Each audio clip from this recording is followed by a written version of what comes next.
Hi guys! Sa araw na to, dumating na yung aming in-order na mga fingerlings. Ayan. Bali, 8,000 pieces yan na fingerlings. Galing pa po yan ng Laguna. Pinador to door namin papunta dito sa Marinduque. Ayan guys, oh. Bali, 19 na balot lahat yan. So, pag magpapakawala ng pag bumili kayo ng fingerlings, pag bago nyo sila pakawalan, i-acclimatize nyo muna. Kumbaga, ilagay nyo muna yung plastic dyan sa ibabaw ng tubig. Hayaan nyo for at least mga 30 minutes bago nyo buksan or pakawalan yung mga piece-piece para hindi man sila mabigla. Para maka-adjust muna dun sa temperature ng tubig, huwag nyo muna agad-agad papakawalan. So, yan. Yung tawag dyan ay pag-acclimatize. Para hindi sila manibago sa bagong environment nila. Mga fingerlings namin. So, yan guys. Ano naman yan kanina pa yan na nakalagay dyan kasi naghakot pa siya eh. Galing pa yan dun sa taas, hinakot niya. So, yan. Unti-unti na niyang pakawalan kasi kanina pa namin yan dyan nilagay. Oh, yan na oh. Yung kinuha naming fingerlings ay, ang lahi niya ay gift. Ayan.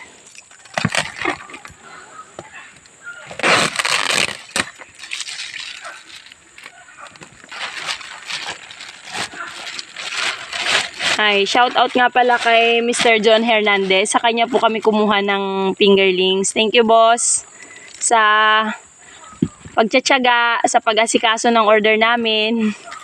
Kasi sumablay kasi yung unang beses na ipapa-ship na sana niya. Hindi dumating yung yung pick up na door-to-door van.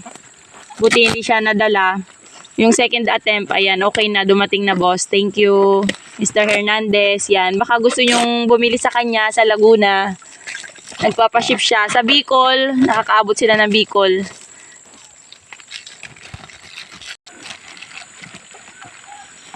Ayan guys, oh. Napakawalan na niya.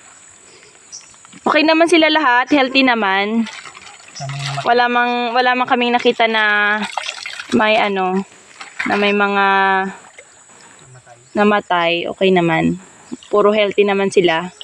So guys, kung halimbawang kayo ay bibili ng inyong fingerlings, siguraduhin nyo na yung bibilihan nyo ay sanay or marunong mag-handle ng fingerlings. Kung halimbawang malayo yung lugar nyo mula dun sa pagbibilhan nyo, doon kayo bibili sa sanay na mag-impake ng para less yung mortality ba? Mortality yung yung mamamatay. Yan. Kasi syempre, pagka hindi sila ganong marunong mag-handle, naku, baka maraming mortality. So, dun kayo sa veterano na, kumbaga. Dati kasi guys, na-try namin bumili dito lang din sa province namin. Nung bumili kami, lang din yun, kapares lang din namin na fish pan, taga rito lang. Ilagay lang namin sa timba. Bali, 1.5 oras lang yung biniyahe. Pero ang daming namatay. Siguro kasi siksikan sa nilagay lang kasi namin sa timba. Baka nagsiksikan sa timba. Tsaka medyo malalaki na kasi guys yung nabili namin eh. 5 piso isa. So medyo malalaki na siya. Mga ganyan na oh. 2 daliri na yung laki. Mas maganda guys yung kung malayo yung biyahe, mas maganda yung mas maliit. Kasi mas maliit siya, mas less yung kailangan niyang oxygen. So, mas konti yung oxygen, mas matagal siya mamatay. Kaya, mas pinili din namin na mas maliliit yung in-order namin. Kasi, mahaba yung biyahe guys eh. Galing pa to ng Laguna. So, pinick up yan dun sa kay Mr. Hernandez ay 10 PM. 10 PM ng gabi. Tapos dumating dito sa fish pan namin alas 7 ng umaga. So, 'di ba, mahaba yung biyahe. Pero awa ng Diyos, okay naman sila lahat. Ayan, puro healthy naman. So guys, bago kayo mag-decide na magpakawala ng isda sa fish pan nyo, identify nyo muna kung bakit ba kayo mag-aalaga ng tilapia.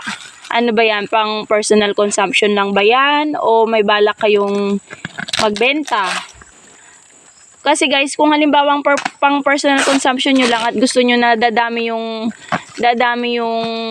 isda nyo, na kahit manghuli kayo ay merong kapalit, suggestion ko lang, para sa akin ha, kung ganun yung purpose nyo, mas maganda guys kung kukuha kayo ng ano na, yung ready to breed na, yung malalaki na, para mabilis na siya manganak.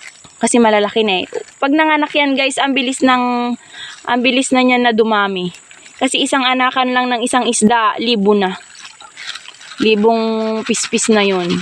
Hindi kagaya pag mabili kayo ganyan maliliit. As ang tagal pa lumaki, ang tagal bago ulit manganak. Yun. At saka guys pala, pag pag halimbawa ang purpose nyo naman ay ibebenta nyo o grow out, kumbaga. Grow out, ibig sabihin nun ay bibili kayo, piece-piece, palalakihin, harvest, benta. Tapos, repeat. Grow out kayo nun. Mag-grow out lang kayo. Tapos, bibili ulit kayo ng panibago. Ganun lang ng ganun.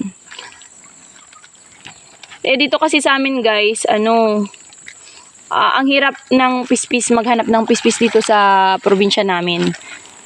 Pero, umapa rin kami niyan, 6 rivers, para mabilis lumaki.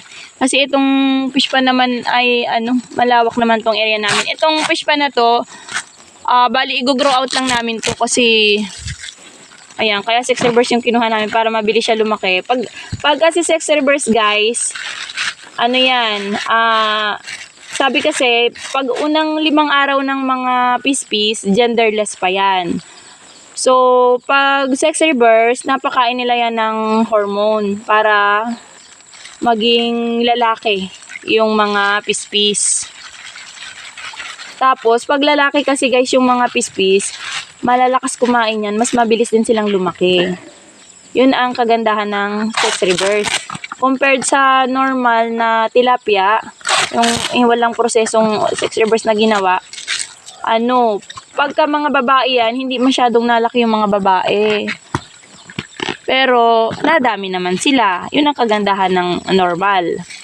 Mga nganak, madami. So, yan. Bago kayo mag-order, alamin nyo kung identify nyo yung gusto nyo mangyari sa fish pan nyo. So, ito sa amin, meron kaming, dito sa fish pan na to, 6 rivers. Tapos, dun naman sa kabila, yun yung meron kaming mga inahin or breeders kung tawagin, para dadami yung isda namin. Kasi ang hirap maghanap ng dito sa amin ang hirap maghanap ng fingerlings. Kaya meron din kaming malalaki na nakabukod naman dun sa kabilang fish pan namin.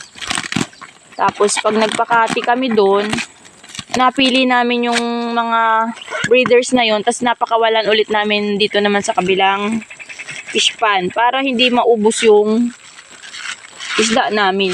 Nag-iiwan kami ng breeders. So, dapat guys, matuto kayong mag-identify ng babae at saka lalaki. Susunod ka mo, tuturo mo. Ha. Yun lang guys. Ano pa ba? So, yun lang guys. Kung nagustuhan niyo yung video ko guys huwag niyo kalimutang mag-subscribe, mag-like at mag-share. Ayan, ito yung fish pan namin guys may mga asola na doon na dumami na doon sa dulo. Ayan. Ilang days na yan bago namin simula nung pinakawalan namin yung tubig, 1 week na rin yata. Ayan, may mga lumot-lumot na rin at saka dumami-dami na rin yung yung asola namin. So yun lang guys. Salamat sa panonood nyo. Bye-bye.